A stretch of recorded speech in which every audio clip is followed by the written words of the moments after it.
In the late 1990s, companies without products, profits, or plans suddenly became worth billions. All you needed was a website and a dream. Then, in just 2 years, $5 trillion disappeared. This is the story of the dot-com bubble, a moment when America put everything on the internet and lost. To understand what happened, we need to go back to 1995.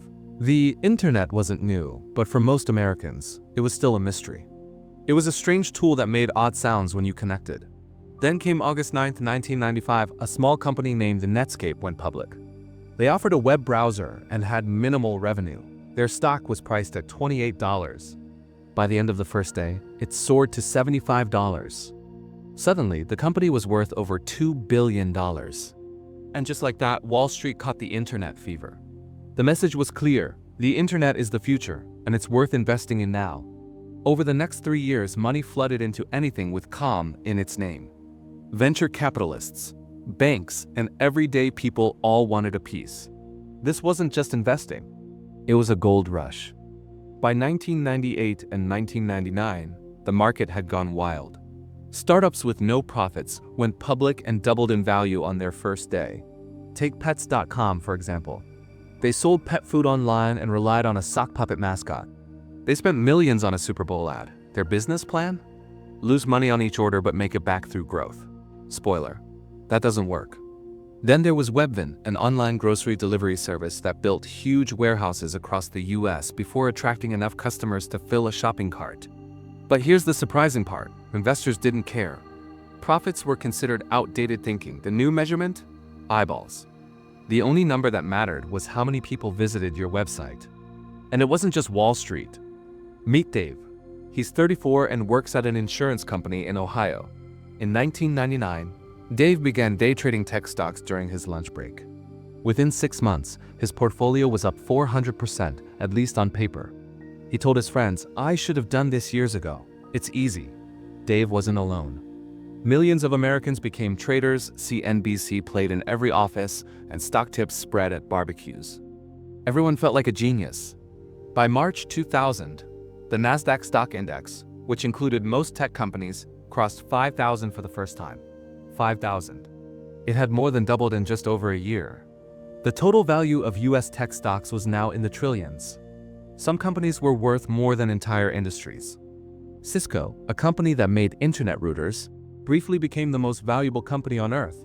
Paper millionaires roamed Silicon Valley. Secretaries and engineers with stock options suddenly had 7-figure portfolios. Everyone believed one thing: this is the new economy. The old rules don't apply anymore. This is where things became dangerous, because beneath all that wealth was only hope. Most companies had never made a single dollar in profit. They spent cash faster than they could raise it. The only thing keeping their stock prices high?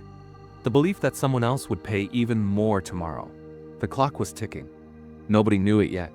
In early 2000, cracks began to show. The Federal Reserve raised interest rates, worried about inflation. Suddenly, borrowing money no longer came easy. Then came the earnings reports. Investors started asking, wait, when are these companies actually going to make money? When the answer was, we don't know, panic set in. Pets.com fell apart just 9 months after its IPO. Gone. Webvan wasted over $1 billion and shut down. eToys, Boo.com, FLOOZ.com, hundreds of companies disappeared. Nobody saw it coming. Well, that's not entirely true. Nobody wanted to see it. Remember Dave, the day trader from Ohio? By late 2000, his portfolio was down 70%. He held on, hoping for a recovery. It never came. By 2002, he'd lost everything he'd gained and more.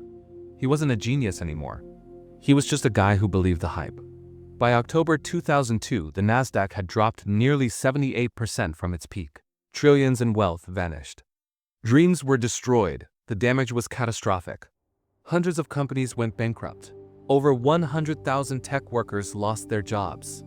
Retirement accounts disappeared. And then there was the Time Warner merger.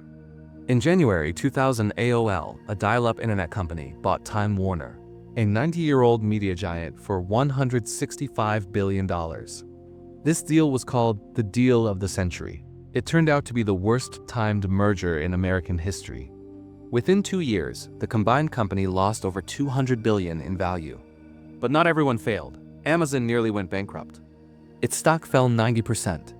However, Jeff Bezos stayed focused, cut costs, and survived. Years later, Amazon became one of the most valuable companies in the world. What set Amazon apart from Pets.com? Cash flow, discipline, a real business model. So why did these bubbles keep happening? Here are 3 reasons. 1. Real innovation exists. The internet was revolutionary. That wasn't a lie. The problem was people confused the technology with every company using it. 2. Money rushes in too quickly. When interest rates are low and credit is easy, investors take bigger risks. When everyone buys, prices detach from reality. 3. Reality can never meet the hype. Businesses eventually need to make money. When they can't, the fantasy crumbles. The recipe for every bubble is the same. Real innovation, easy money, greed, plus fear of missing out. We've seen it since, like the 2008 housing crash, cryptocurrency mania, and meme stocks.